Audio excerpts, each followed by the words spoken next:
Welcome my dear students. आज हम लोग फोर्थ पेपर डिस्कस करने वाले हैं। आई होप आपको अभी तक जितने भी क्वेश्चन पेपर्स डिस्कस्ड हुए हैं उसमें कुछ ना कुछ हेल्प या कुछ ना कुछ कंसेप्ट या कुछ ना कुछ नया सीखने को ज़रूर मिला होगा। तो स्टार्ट करते हैं हम हमारे क्वेश्चन पेपर 4 से। तो first, in a CCP arrangement A atoms are present at the corners and B at the face center. If two atoms from the corners are missing, तो ये वही फॉर्मूला को डिराइव करने वाला क्वेश्चन हो गया। तो बोला है CCP लैटिस, तो CCP लैटिस यानी FCC। अब FCC केस में ए जो एटम्स हैं बेटा वो किस पे प्रेजेंट है? कॉर्नर्स पे प्रेजेंट है। मुझे पता है कॉर्नर्स टोटल 8 रहते हैं और हर कॉर्नर का कंट्रीब्यूशन 1/8 होता है। तो 1/8 इंटू 8 करेंगे तब तो आता 1।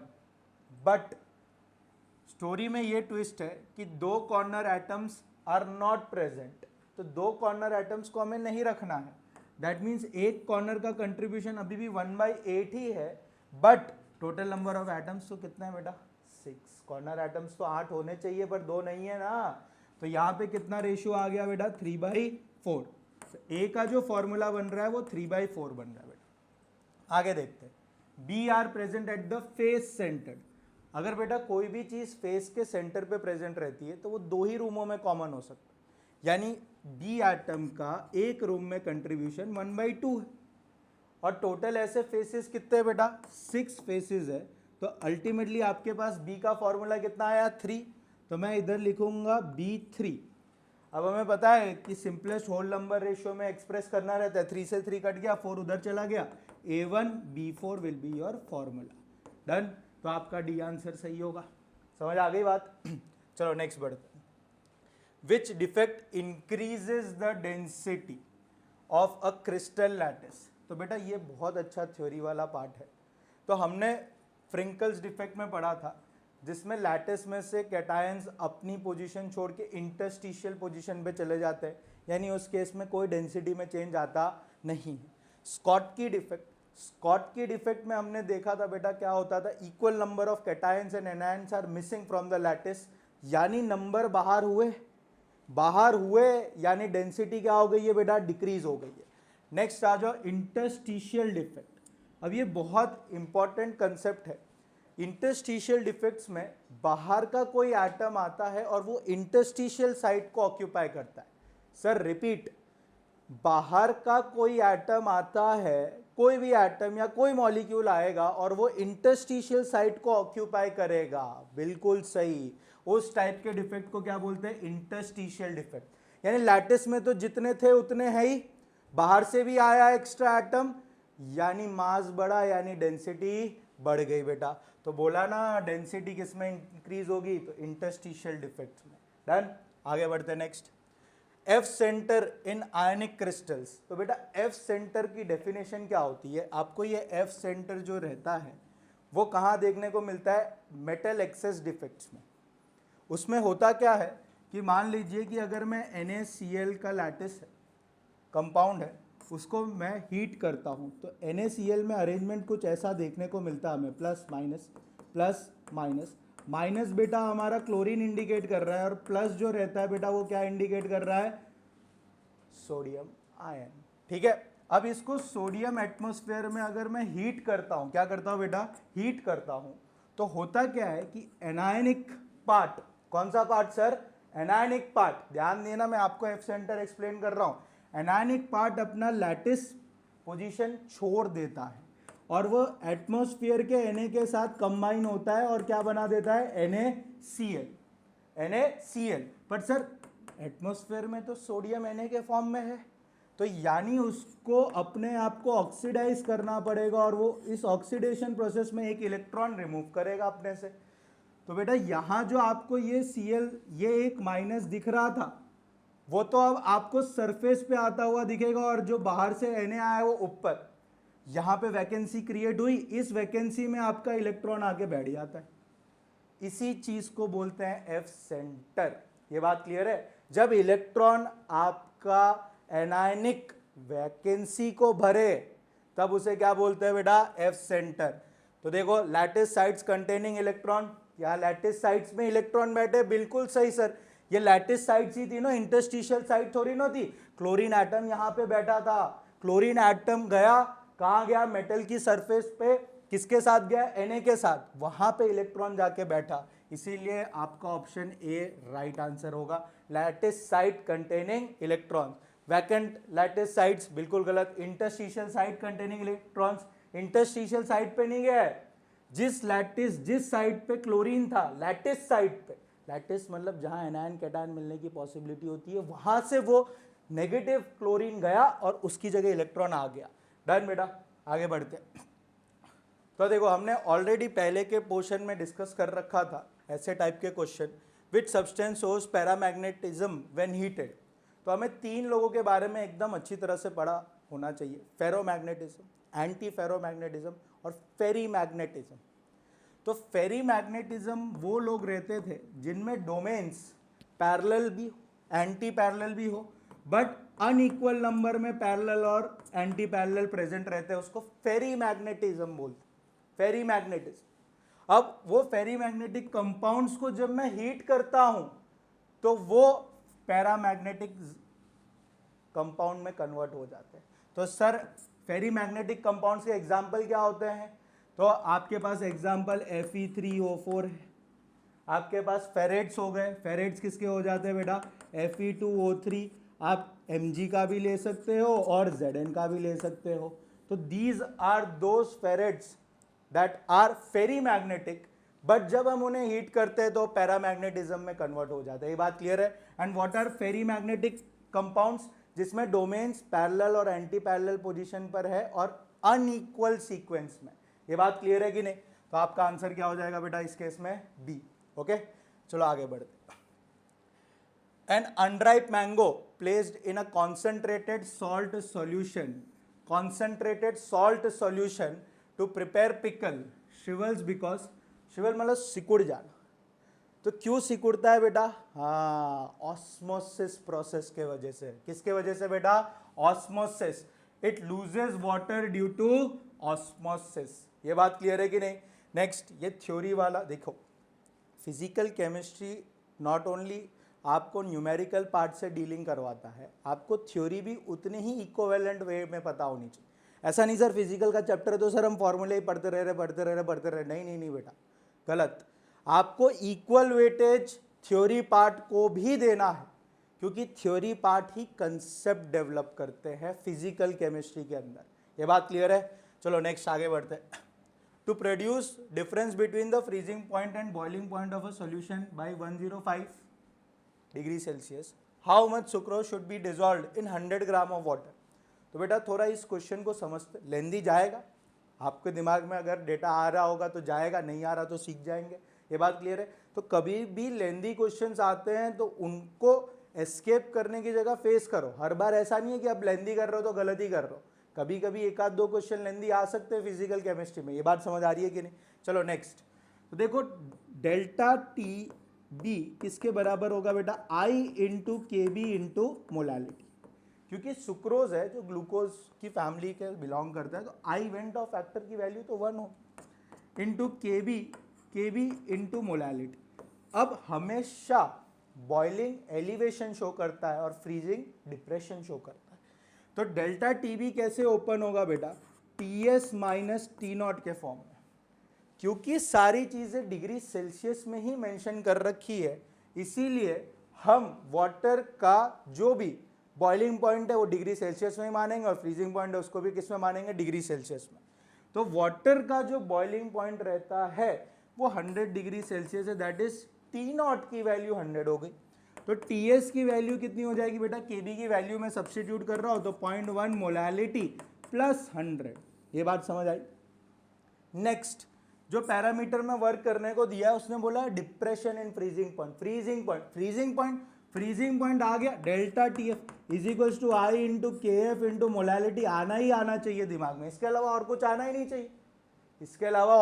ही नहीं चाहिए, आई अभी भी 1 है, के एफ 1.86 है, मोलालिटी को एम रख लो। अब आ जाता है डेल्टा टी एफ को ओपन करने की बारी। तो आपको याद है हमने पहले के पेपर्स में डिस्कस कर रखा है, T S minus T not होगा या T not minus T S होगा। सर फ्रीजिंग में डिप्रेशन होता है तो टी नॉट आगे हो जाता है और टी एस पीछे हो जाता है, तो T not minus T S हो गया, और वाटर के लिए फ्रीजिंग पॉइंट तो 0 हो गया। तो देखो यहाँ पे टी एस की वैल्यू -1.86 मोलालिटी हो गई। माइनस से घबराओ मत बेटा, 0 से नीचे जाएगा तो माइनस ही रखेगा। तो टी एस आ गया हमारे पास। अब उसने बोला है कि दोनों boiling points, freezing boiling solution का बॉइलिंग पॉइंट माइनस सॉल्यूशन का फ्रीजिंग पॉइंट का डिफरेंस कितना है, 105। तो हम इसको एक्सप्रेस करते delta T s b minus delta T s f is equals to 105। अब मैं इसको सब्स्टिट्यूट करूंगा तो 0.51 molality plus 100 minus of minus 1.86 molality is equals to 105 बेटा। प्लस उधर जाएगा तो हमें पता है सिर्फ 5 बच जाएगा, माइनस माइनस प्लस होता है, और 0.51 है और 1.86 है, तो this will become 2.37 molality, this will become 2.317 molality. अब मैं अप्रॉक्सीमेटली इसको 2.5 मान सकता हूं, तो मेरे पास एक चीज आएगी कि मोलालिटी 5/2.5 दैट इज 2 आया, दैट इज 2 आया। कितना आया, 2, मोलालिटी 2 आया। सर हमें मोलालिटी तो ढूंढना ही नहीं था, बट बेटा आप ध्यान से देखो, जो ढूंढना होता है अगर वो इतने जल्दी ही मिल जाएगा तो 12th में ये सारी चीज़ें क्यों पूछी जाएंगी। आपको बोला है कितना सुक्रोज डिजॉल्व होगा 100 ग्राम वाटर में, तो वाटर हमारा सॉल्वेंट हो गया, सुक्रोज हमारा सॉल्यूट हो गया, तो molality moles of solute divided by weight of solvent molality है। सुक्रोज यानी मॉलिक्यूलर मास 342 है, वेट ऑफ सॉल्वेंट है, तो बच क्या गया ढूंढना, जो बचा वही ढूंढना है। तो molality 2 is equals two moles of solute, that is moles को हम एक्सप्रेस कर रहे हैं बेटा given weight divided by molecular mass into weight of solvent 100 into 1000। तो 2 0 यहाँ से एलिमिनेट हो गए बेटा। तो ध्यान से देखो 342 into 2 divided by 10, done. 342 into 2 divided by 10। तो अब हम इसको सॉल्व करेंगे तो दिस विल बी अप्रोक्सीमेटली, आप इसे 34.2 इंटू 2 कर देते, ओके बेटा, डिवाइड बाई 10 कर दिया तो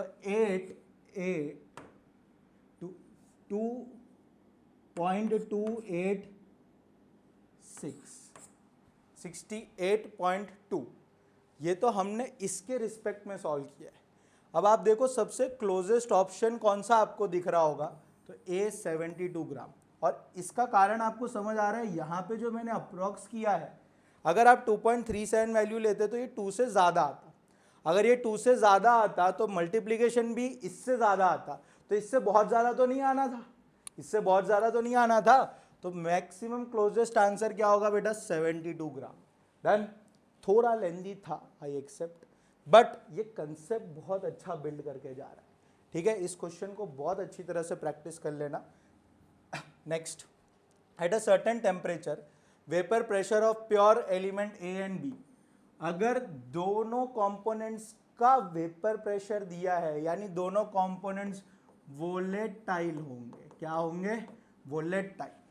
अब दो कंपोनेंट जब वोलेटाइल होते हैं ना, तो राउल्ट्स भैया आने चाहिए याद, राउल्ट्स लॉ याद आना चाहिए। राउल्ट्स लॉ बोलता था P total is equals to PA plus PB, PA plus PB।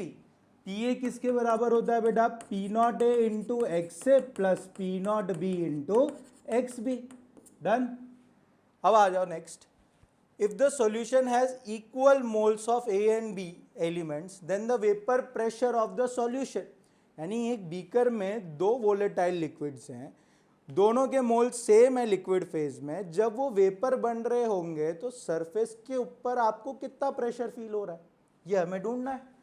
तो ये P नॉट A जो है वो प्योर प्रेशर 108 है, P नॉट B जो होगा बेटा वो कितना होगा 36, क्योंकि मोल्स दोनों के सेम है, तो मोल फ्रैक्शन होता है, मोल्स जिसका भी मोल फ्रैक्शन ढूंढना है उसको थोड़ा भाव देते हैं, तो moles of A divided by total moles, total moles में moles of A plus moles of B. Sir दोनों के मोल सेम है तो 1/2 हो जाएगा। अगर एक का मोल फ्रैक्शन 1/2 आ रहा है तो मोल फ्रैक्शन का सम तो 1 होता है, तो दूसरे का मोल फ्रैक्शन कितना हो जाएगा बेटा, वो भी 1/2 हो जाएगा। तो डायरेक्ट आंसर हो जाएगा 108 इंटू 1/2 प्लस 36 इंटू 1/2। तो इसको करेंगे तो ये हो जाएगा 18, कितना हो जाएगा 18, और इसको करेंगे तो कितना हो जाएगा 54। 54 और 18 को ऐड करेंगे, सर इस केस में भी तो 72 आया, पर इस बार एग्जैक्ट आया 72, तो और उसमें भी एग्जैक्ट ही आता, डोंट वरी, ठीक है। आगे बढ़ते तो इसमें हमने किसका यूज करा है बेटा, राउल्स लॉ का। कैसे पता चला राउल्स लॉ यूज करना है, क्योंकि दोनों कंपोनेंट्स के प्योर प्रेशर दे रखे, तो यानी दोनों लिक्विड वोलेटाइल है, तो यहां पे हमें ये कंसेप्ट यूज करना पड़ेगा। Next, when gas is dissolved in a liquid solvent and form a solution, then according to Raoult's law its vapor pressure will be, तो बेटा ये डायरेक्ट फॉर्मूला बेस्ड है, P naught minus P S divided by P naught is equals to mole fraction of solute. इस P naught minus P s को ही तो हम क्या बोलते थे, delta P, lowering of vapour pressure, colligative property का पॉइंट है, और P नॉट के रिस्पेक्ट में अगर मेजर करते हैं तो उसको हम क्या बोलते थे, RLVP, relative lowering of vapour pressure. अब मोल्स ऑफ सॉल्यूट अल्टीमेटली क्या होता है, अभी मैंने बताया, जिसका मोल फ्रैक्शन सॉल्यूट, जिसका भी मोल फ्रैक्शन ढूंढना है उसके मोल्स को थोड़ा भाव दो। तो मोल फ्रैक्शन सॉल्यूट का ढूंढना है तो ऊपर किसके मोल्स चले जाएंगे बेटा, सॉल्यूट के, नीचे कौन आ जाएगा, सॉल्यूट तो आएगा ही आएगा, और गांव में जितने लोग मौजूद हैं वो आ जाएंगे। तो एक सॉल्यूशन में दो ही लोग प्रेजेंट रहते हैं, सॉल्यूट और सॉल्वेंट। तो देखो ये छोटा एन सॉल्यूट के लिए रहेगा, कैपिटल एन सॉल्वेंट के लिए रहेगा। ये बात क्लियर है बेटा, तो आप ये फॉर्मूला लगा सकते हो। दूसरा, सर बहुत बार ऐसा होता है कि कैलकुलेशन करने जाते हैं ना तो बड़ा लेंदी पड़ जाता है, थोड़ा बहुत ज़्यादा लेंदी पड़ जाता है, तो बेटा इसके लिए एक शॉर्ट ट्रिक होती है, बस ये एमसीक्यू के लिए ही अप्लाई करना और किसी सेगमेंट के लिए नहीं, कि P naught minus P S divided by P S वो moles of solute divided by moles of solvent के बराबर रहता है। चाहे आपका सॉल्यूशन डाइल्यूटेड हो या कंसंट्रेटेड हो, आप ये फॉर्मूला यूज करना, आपको हमेशा पीएस की वैल्यू मिल जाएगी अगर आपको वेपर प्रेशर सॉल्यूशन का ढूंढना है या जो भी कुछ ढूंढना है, ठीक है। यहाँ पे मैंने बस आपकी मदद ये करी कि डिनोमिनेटर में एक कंपोनेंट को उड़ा दिया, ठीक है। तो ये एमसीक्यू ओरिएंटेशन में ही करना, ये एनसीईआरटी रिस्पेक्ट में नहीं दिया हुआ है।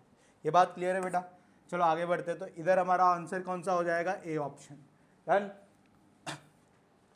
Electrode potential for MG electrode varies according the equation, ठीक है। तो हमें ये इक्वेशन दे रखी है, ठीक है। अब मुझे इसका ग्राफ प्लॉट करना है। ग्राफ किसके बीच में प्लॉट करना है बेटा, ई नॉट नहीं है, ई है, यानी ये हमारा नर्स्ट इक्वेशन का ई सेल की तरह रखा है।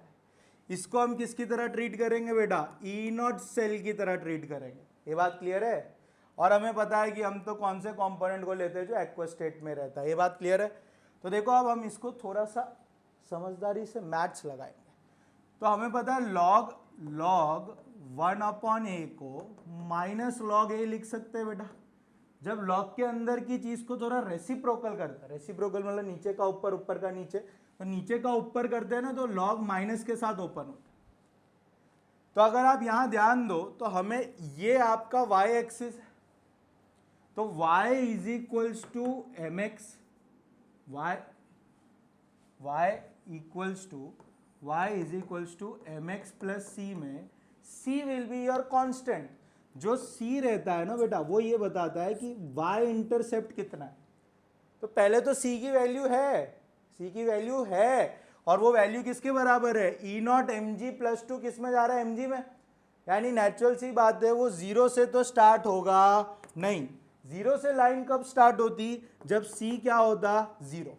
ये बात क्लियर है सर। 2 पॉइंट है सर, ये भी है और ये भी है सर। स्ट्रेट लाइन ही बनेगी, ये तो नहीं बनेगा। बीडी में ही कंफ्यूजन है, तो कंफ्यूजन देखो कैसे दूर करते हैं हम लोग।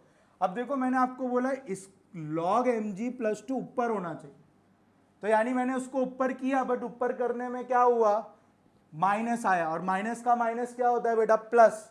तो क्या मैं इक्वेशन को ऐसे लिख सकता हूं, E is equals to E naught plus 0.059 into log mg plus 2 का कंसेंट्रेशन बेटा, और डिवाइडेड बाई 2। तो ये आपका y है, ये आपका c है, ये आपका x है तो ये आपका स्लोप है, और स्लोप की वैल्यू पॉजिटिव आ रही है। पॉजिटिव मतलब इंक्रीजिंग स्ट्रेट लाइन, मतलब इंक्रीज करेगा। तो आपको कंफ्यूजन दूर हो गई, तो आंसर क्या होगा बेटा? डी। थोड़ा सा यहाँ पे मैथ्स की प्रॉपर्टी एक लगाई हमने, बाकी तो क्वेश्चन बहुत सिंपल था। y is equals to m x. देखो आप फिजिकल केमिस्ट्री में क्वेश्चन करने के लिए y is equals to m x तो पता होना ही चाहिए, क्योंकि इलेक्ट्रो में ही नहीं, अरेनियस में भी इसके एप्लीकेशंस आ जाते हैं यार, एज इट इज आ जाते हैं। ये बात क्लियर है कि नहीं? चलो नेक्स्ट आगे बढ़ते। Conductivity on off an electrolyte depends upon. तो बेटा नेचर ऑफ इलेक्ट्रोलाइट पे तो डिपेंड करता ही करता है, साथ ही साथ कंसंट्रेशन ऑफ इलेक्ट्रोलाइट पे भी डिपेंड करता है। एसी पावर इज एसी, उससे कोई डिपेंडेंसी नहीं है। डिस्टेंस बिटवीन द इलेक्ट्रोलाइट, उससे भी कोई डिपेंडेंसी नहीं रहती। डायरेक्ट थ्योरी बेस्ड है कि nature of electrolyte and both concentration of electrolyte, दोनों पे कंडक्टिविटी। कंडक्टिविटी याद है? कप्पा। Conductivity means kappa. ये बात क्लियर है बेटा? चलो next. How long 10 milliampere current should be passed through a dilute solution of NaCl so that 0.01 mole of H2 gas can be liberated। तो पहले तो जो भी चीज़ को लिबरेट कराना है ना, उसको प्रोडक्ट साइड लिख दिया करो। अब H2 मेरे और आपके ऑक्सीडेशन रिडक्शन से तो नहीं बनेगा। H2 किससे बन रहा होगा? H प्लस का मैं क्या कर रहा हूँगा? रिडक्शन। एक इलेक्ट्रॉन लेके तो आधा ही बनेगा, तो उससे अच्छा यहाँ 2 कर दो, यहाँ 2 कर दो, सब कुछ बढ़िया बैलेंस हो गया। तो इसको पढ़ा कैसे जाएगा कि अगर मुझे 1 मोल H2 चाहिए सर, तो मुझे 2 फैराडे करंट पास करना पड़ेगा। 2 फैराडे 2 मोल यानी 2 फैराडे। पर सर मेरी तो डिजायर, क्वेश्चन के अकॉर्डिंग मेरी डिजायर 0.1 की है, 0.01 मोल की है, तब उसके लिए कितना फैराडे चाहिए होगा? तो x की वैल्यू किसके बराबर हो जाएगी बेटा? 0.02। अब देखो आपको 10 मिली एम्पियर दिया, फिजिक्स पढ़ा है ना? पढ़ा है ना फिजिक्स? तो चार्ज किसके बराबर होता है? I इंटू टी के बराबर होता है। बट अगर I इंटू टी करते तो चार्ज कूलम्स में आता है। अगर मैं उसे 96500 से डिवाइड करूंगा तब जाके वो किस में कन्वर्ट होगा बेटा? फैराडे में। किस में कन्वर्ट होगा सर? फैराडे में। तो I तो पता है, T ढूंढना है, और 96500 तो फ्री मिलता ही रहता है सर, जब चाहिए तब आप ले लो सर। सही है कि नहीं? तो ध्यान से देखते हैं हम लोग। पर एक और चीज, मिली का एम्पियर है ये, मिली का एम्पियर। तो मिली का जो एम्पियर होता है ना, मिली के पास -3 की पावर होती है। आई हमेशा किस में होना चाहिए? ये भी कंडीशन नोट कर लो, एम्पियर में। मिली के एम्पियर में काम नहीं चलेगा, एम्पियर में काम चलेगा। और टाइम जो होता है ना बेटा, वो ऑलवेज किस में होना चाहिए? सेकेंड्स में। पूरा फिजिक्स पढ़ना है, ये बात क्लियर है कि नहीं? तो 10 इंटू 10 की power -3 into time divided by 96500। ये बात समझ आ रही है? अब इसको अगर हम सॉल्व करेंगे तो ध्यान से देखो, ये -2 ऊपर जाएगा और 965 हो गया, इंटू 2 इंटू 10 की पावर -2 लिख देते हैं। जो यहाँ डिवाइड ऊपर मल्टीप्लाई में क्रॉस मल्टीप्लाई किया तो वो किसके बराबर हो जाएगा? 10 इंटू 10 की पावर -3। ये एक्चुअली किसके बराबर हो जाएगा बेटा? टाइम। और टाइम हमेशा किस में निकल के आएगा? सेकेंड्स में। तो थोड़ा सा कैलकुलेशन अगर हम करते हैं तो देखो, -3 और -2 का वैल्यू कितनी हो गई? ये -3 और -1 है, -2 हो गया, -2 ऊपर गया तो -2 पूरा इधर से ये एलिमिनेट हो गया। तो अगर आप देखोगे तो 965 इंटू 2 टाइम्स ही तो करना है। ये बात समझ आ रही है कि नहीं? 10 इंटू 10 की पावर -3, बेस सेम है, पावर ऐड हो जाती है। 10 की पावर 1 है और -3 की पावर -3 है, तो 10 की पावर -2 है। ऊपर भी -2 बैठा है, -2 को उड़ा दिया। सही है? इसको सॉल्व करोगे 0 3 1 9। ये बात क्लियर हुई कि नहीं बेटा? डन। ये हो गया आपके पास। और अब इसका 10 का 2 0 भी तो है ना, तो 100 भी तो आएगा।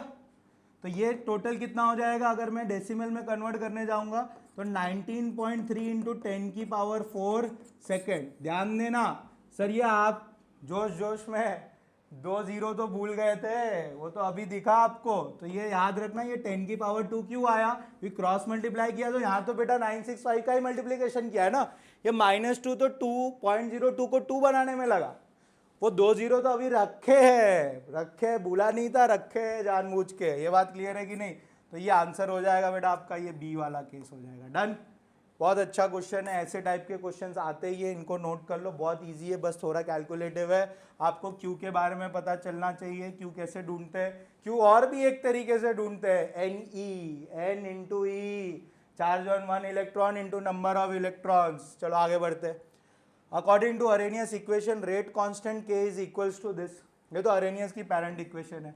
विच of the following represents the graph of l n k versus 1/t। 1/t है तो जो आगे रहता है उसको y रखते हैं, जो पीछे रहता है उसको पूरे को x रखते हैं। ये बात क्लियर है? अब ध्यान से देखो इस इक्वेशन को, k इज इक्वल्स टू ए ई की power minus E A by R T होता है बेटा। ln दोनों तरफ ले लेते हैं, log नहीं लेना सर, ln ही लेना है, तो ln ए प्लस, क्यों? क्योंकि ln ए इंटू बी की प्रॉपर्टी क्या होती है बेटा? ln ए प्लस ln बी, तो माइनस ई ए अपॉन आर टी हो जाएगा। बहुत सारे लोग चौंक गए हैं, कैसे आया सर? तो देखो बेटा, a तो ये रहा, तो ln ए इसके साथ आ गया, ln e की power minus E A by R T. अरे ln की तो बेसिक प्रॉपर्टी है, पावर आगे कूद जाता है, पावर आगे कूद जाता है, और ln e कितना रहता है? 1। ठीक है, तो अब ध्यान से देखो, ये हो गया आपका y। याद है इसको क्या बोलते थे जो अलग से निकला रहता था? C is the y intercept. y intercept आपको दिख रहा है, इधर दिखेगा y इंटरसेप्ट का छोटू सा, यहां दिखेगा। ये नहीं है, ये x इंटरसेप्ट है, ये नहीं होगा। अब आगे आ जाओ, 1/t आपका x है, तो पूरा ये किसके बराबर हो जाएगा? स्लोप के बराबर। अब आप देखो स्लोप की साइन क्या है बेटा? माइनस। प्लस माइनस तो माइनस ही हुआ ना, प्लस माइनस तो क्या हुआ? माइनस ही। तो यानी स्ट्रेट लाइन होगी पर डिक्रीजिंग स्लोप के साथ। Option A. ये बात क्लियर है बेटा? नोट कर लो इसको। डन। आगे बढ़ते हैं। For one molecule reaction at high pressure और higher concentration, what is the order of reaction?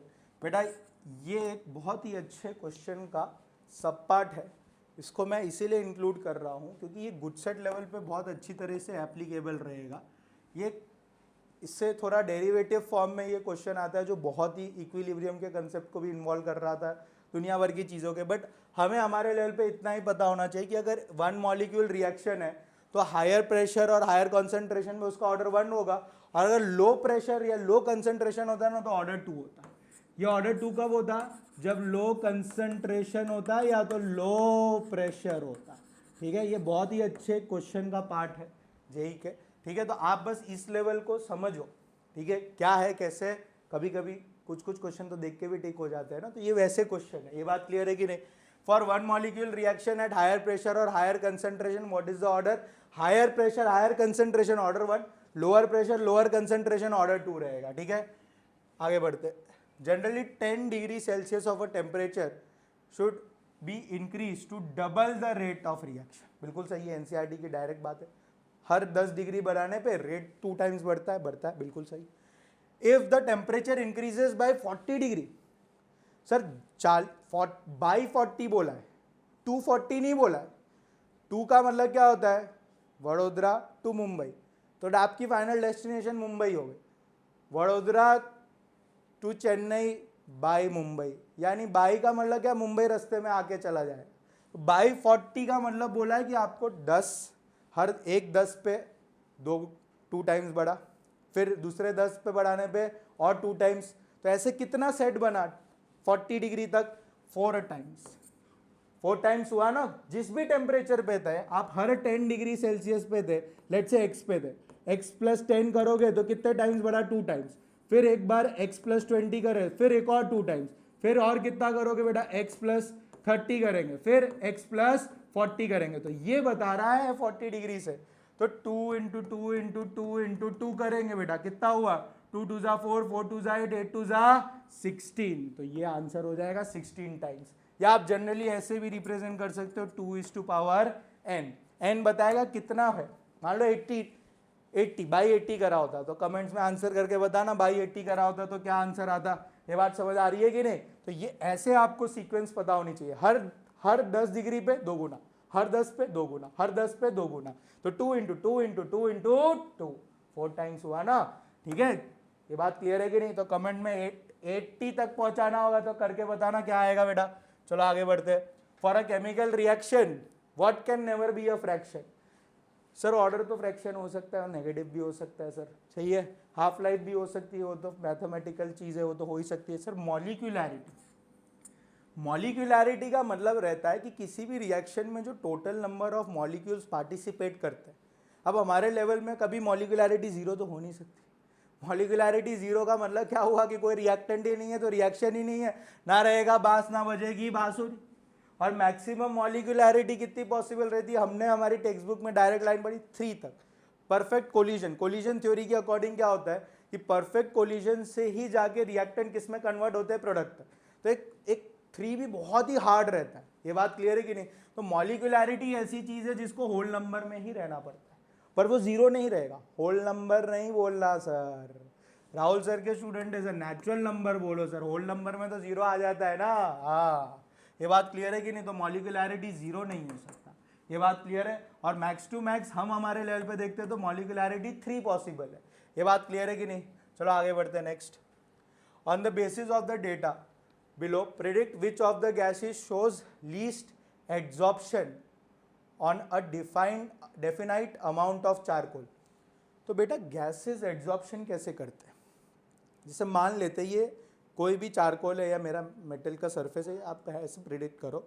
अब कोई गैस आएगा, वो आएगा आएगा आएगा आएगा आया, यहाँ आने के बाद वो अपने आप को एड्जॉर्ब करेगा, तो क्या वो अभी भी गैसियस पार्टिकल में रहेगा, गैसियस स्टेट में रहेगा? सर वो तो अपने आप को कंडेंस कर देगा, लिक्विड में कन्वर्ट हो जाएगा, लिक्विड में कन्वर्ट हो जाएगा।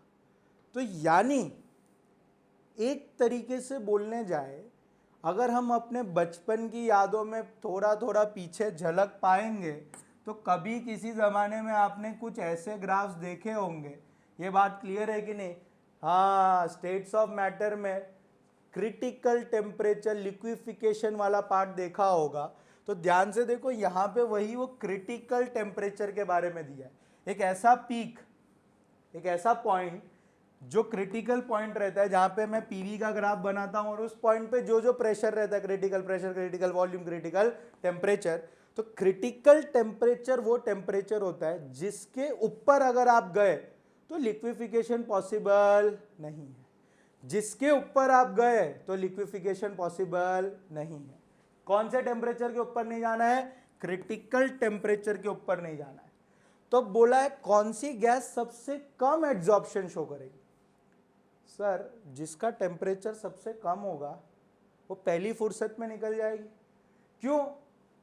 33 के बाद, 33 केल्विन के बाद, 33 केल्विन के बाद तो H2 गैस लिक्विफाई नहीं हो सकता है। और हमने अभी देखा एड्जॉर्प्शन गैसेस का कैसे हो रहा है, जब वो अपने आप को गैसेस से कौन से स्टेट में कन्वर्ट कर रहा है? लिक्विड स्टेट में। तो सबसे लीस्ट एड्जॉर्प्शन किसका होगा? जिसका सबसे लीस्ट क्रिटिकल टेम्परेचर होगा। ये बात क्लियर है बेटा? तो यहाँ पे कौन सा आंसर हो जाएगा? H2। आई होप आपको ये कंसेप्ट समझ आया। बहुत बहुत इंपॉर्टेंट कंसेप्ट है, दो बहुत अच्छी बातों को लिंक करा है उसने, क्लास 11 की और क्लास 12 की। ये बात क्लियर है कि नहीं? इसको नोट कर लेना। तो क्रिटिकल टेम्परेचर वो टेम्परेचर होता है जिसके ऊपर गैसेस कभी लिक्विफाई नहीं होती, और एड्जॉर्प्शन होना है तो लिक्विफिकेशन होना ही पड़ेगा। ये बात क्लियर है कि नहीं? Next, at higher concentration of soap in water. देखो पहले तो सोप्स होते क्या है, BFs है, वो तो अब देख लेंगे हम लोग। अगर सोप्स की हम डेफिनेशन देखने जाए तो sodium potassium salt of fatty acids, long chains of fatty acid. तो अगर लोअर कंसेंट्रेशन रहता है तब तो वो सीधे साधे इलेक्ट्रोलाइट्स की तरह काम करते हैं, एक प्लस का एक माइनस का चार्ज। बट अगर मैं हायर कंसेंट्रेशन की बात करता हूँ तो वो एग्रीगेट पार्टिकल्स बन जाते हैं। और वो एग्रीगेट, हाँ सर, वो एग्रीगेट पार्टिकल्स को मिशेल्स बोलते हैं। क्या बोलते हैं? मिशेल्स। ये बात क्लियर है कि नहीं? तो वो जो मिनिमम टेम्परेचर है जिसपे वो एग्रीगेट होके मिशेल बनाते हैं, उसको कौन सा टेम्परेचर बोलते थे? बिल्कुल सही पकड़ रहे हो बेटा आप, TK। TK मतलब क्राफ्ट टेम्परेचर।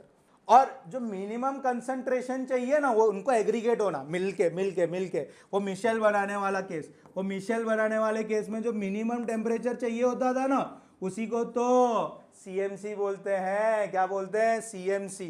और जब वो सोप्स बिहेव, एग्रीगेट बन जाते, एग्रीगेट हो जाते हैं, वो मिशेल बनाते हैं, तो वो किसकी तरह काम करते हैं बेटा, एसोसिएटेड कोलॉइड्स की तरह काम करते हैं। बहुत इंफॉर्मेटिव बात बता रहा हूं मैं, एक ही पॉइंट में सारी चीजें एमसीक्यू ओरिएंटेड इस पोर्शन से कवर हो गई। एसोसिएटेड कोलॉइड्स की तरह काम करते हैं, ये बात क्लियर है। और अगर कंसंट्रेशन कम रहता है तो इलेक्ट्रोलाइट की तरह काम करते हैं। वो मिनिमम टेम्परेचर जिस पे मिशेल बनेगा, कैसे बनता है, एग्रीगेट होते हैं, वो लोग एक साथ आते हैं, एग्रीगेट होते हैं, उसको हम क्राफ्ट टेम्परेचर बोलते हैं। और जिस कंसंट्रेशन, मिनिमम कंसंट्रेशन जो चाहिए जिससे आपको देखने को मिलेगा, उसको सीएमसी बोलते हैं बेटा। ये बात क्लियर है कि नहीं?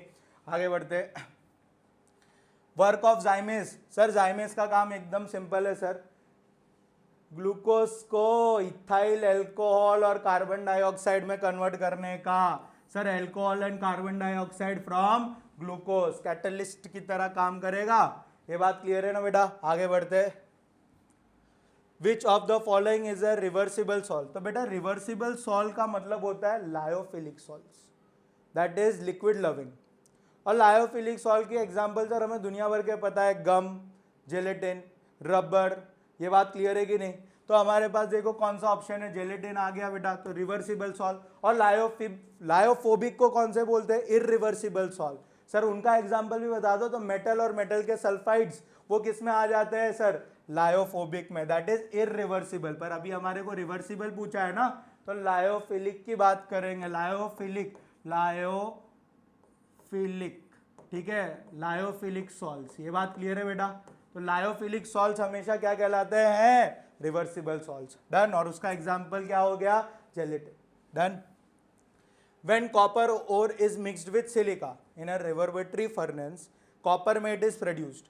The coppermate contains, तो बेटा coppermate जो रहता है ना, उसमें दो components रहते हैं। ध्यान से देखना, बहुत इंटरेस्टिंग सी बात बता रहा हूँ। Cu2s, क्यूप्रस सल्फाइड, कॉपर जब +1 स्टेट में रहता है क्यूप्रस, और Fe(S), आयरन +2 में ही रहता है उस टाइम पे। तो पहले तो आपको यही पूछा है कि कौन है, तो यहाँ पे हम लोगों को तो ऐसे ही मिल गया, sulphides of copper 1 and iron 3। Iron 3 नहीं है, आयरन 2 है, आयरन 2 है sir, sulphides of copper 1 and iron 2। पहले तो ये हो गया, पहली फुर्सत में अपना काम तो हो गया, सही है। ये कॉपरमेट का कंपोजिशन रहता है। अब देखो सेपरेशन कैसे होता है, तो FeS जो रहता है ना, उसको O2 के साथ रिएक्शन करके FeO बना देते। अब FeO को है ना SiO2 के साथ रिएक्शन करके FeSiO3 जो स्लैग के फॉर्म में निकल जाता है। किसके फॉर्म में निकल जाता है, स्लैग के फॉर्म। हमें नहीं चाहिए, हमें तो कॉपर चाहिए। तो कॉपर को कैसे करेंगे, उसको भी O2 के साथ रिएक्शन करके Cu2O, क्यूप्रस ऑक्साइड, और उसका ऑटो रिडक्शन होता है। बेटा ये वर्ड को है ना एकदम अंडरलाइन कर लेना, क्या कर होता है, ऑटो रिडक्शन होता है Cu2S के साथ ही। और वो क्या करता है, अपने आप को प्योर कॉपर में और SO2 गैस लिबरेट करता है। पता है ये SO2 गैस की खास बात क्या है, ये ब्लिस्टर अपीयरेंस देता है, ब्लिस्टर अपीयरेंस देता है किसको, जो कॉपर ऑब्टेन्ड होता है, इसीलिए उसको ब्लिस्टर कॉपर बोलते हैं। ये बात क्लियर है? तो बेटा एक तीर और अनगिनत निशाने हो गए, 2 भी नहीं, 3 भी नहीं, अनगिनत निशाने, ठीक है। ये बात याद रखना इस चीज को। डन, नोट कर लो इसको, ये पूरा है। हमारे लिए तो कॉपरमेट का कॉम्पोजिशन ही पूछा था, हमने तो सब लिख दिया। स्लैग क्या बनेगा, स्लैग का फॉर्मूला क्या बनेगा, ऑक्साइड में कन्वर्ट होगा, उसका ऑटो रिडक्शन होगा, ऑटो रिडक्शन होगा, ऑटो रिडक्शन होने के बाद वो SO2 निकालेगा, उसके प्रेजेंस से ब्लिस्टर अपीयरेंस मिलेगा, इसलिए उसको ब्लिस्टर कॉपर बोलते हैं। डन, चलो आगे बढ़ते। The extraction of chlorine by electrolysis of brine, oxidation of Cl ion to chlorine occurs. सही, पहला ही ऑप्शन सही है सर। Cl- जो है वो Cl2 में जाता है, Cl2 में क्लोरीन 0 पर है, या -1 से 0 सर, -1 से 0 जा रहा है, यानी उसका क्या हो रहा है, ऑक्सीडेशन, वही तो बोला है। Next, the overall reaction for delta. देखो बेटा ये बहुत ही अच्छा क्वेश्चन बन सकता है, इसको स्टार मार्क कर। ब्राइन में जो क्लोरीन का ऑप्टेश जो हम डिराइव करते हैं ना, जो निकालते हैं हम लोग इलेक्ट्रोलाइसिस करके, उसमें जो डेल्टा जी पूरे रिएक्शन के लिए होती है ना बेटा, डेल्टा जी नॉट, वो पॉजिटिव रहता है। ये बहुत ही अच्छा क्वेश्चन बन सकता है। ये बात क्लियर है कि नहीं? रिडक्शन तो नहीं होता, कोई डिस्प्लेसमेंट नहीं है, इलेक्ट्रोलाइसिस प्रोसेस है, काय का डिस्प्लेसमेंट। डन, तो हमारा आंसर क्या हो जाएगा, oxidation of Cl ion to chlorine gas occurs. आगे बढ़ते हैं। Extraction of gold and silver involves leaching. बिल्कुल सही है sir, leaching sir with metal, the metal with Cn- ion. The metal is recovered by. अब वो लीचिंग करने के बाद हमारे को तुरंत चमकना चाहिए कि वो क्या बनता है। मैं पूरी इक्वेशन तो नहीं लिख रहा, बैलेंस्ड फॉर्म आप खुद देख लेना, बट रिएक्शन में क्या होता है, जो भी मेटल होता है उसका क्या बनता है बेटा, कॉम्प्लेक्स बनता है। क्या बनता है, कॉम्प्लेक्स बनता है, और वो कॉम्प्लेक्स OH माइनस भी लिबरेट हो रहा होता है बगल में। अब इस कॉम्प्लेक्स को, ये M क्या हो सकता है, या तो AU हो सकता है या तो AG हो सकता है सर, AU हो सकता है या तो AG हो सकता है। ये बात क्लियर है कि नहीं। क्या -1 का चार्ज आएगा, बिल्कुल आएगा, क्योंकि ये AU प्लस या तो AG प्लस रहेगा सर, तो Cn -2 है, -2 उधर जाएगा तो +2 होगा, -1 होगा तभी तो +1 लेके जाएगा। अब Cn को whole twice more reactive element जैसे जिंक के साथ डिस्प्लेस करवा दिया जाता है, तो ब्रैकेट के अंदर ZnCn होल 4 हो गया, और ऊपर -2, और मेरे को प्योर मेटल, ये प्योर मेटल या तो AU AG हो गया, ये एक्सट्रैक्ट हो जाएगा। ये पूरा प्रोसेस हो गया। 2 मार्क में आप नोट कर सकते हो इस चीज को। तो यहाँ पे आ जाएगा displacement of metal by some other metal from the complex ion. ये हमारा कॉम्प्लेक्स आयन का फॉर्मूला हो गया। बेटा समझ आ गई, बैलेंसिंग आप देख लेना, ठीक है। आगे बढ़ते हैं। तो एक तीर और अनगिनत निशाने ही लगाने आने चाहिए अपने को। डन। आगे देखते हैं। अ black compound of manganese react with halogen acid. Black compound of manganese मतलब MnO2 की बात कर रहा है सर। MnO2 को रिएक्शन करवाया है कोई भी हेलोजन, तो ये HCl निकल रहा है। अब gives a greenish yellow gas. ये ग्रीनिश येलो गैस पता है किसके लिए बात करता है, Cl2 गैस के लिए। किसके लिए, Cl2। तो याद करो प्रिपरेशन ऑफ Cl2 में MnO2 HCl के साथ रिएक्शन करता था, तो मुझे कौन सी गैस मिलती थी, Cl2 गैस मिलती थी।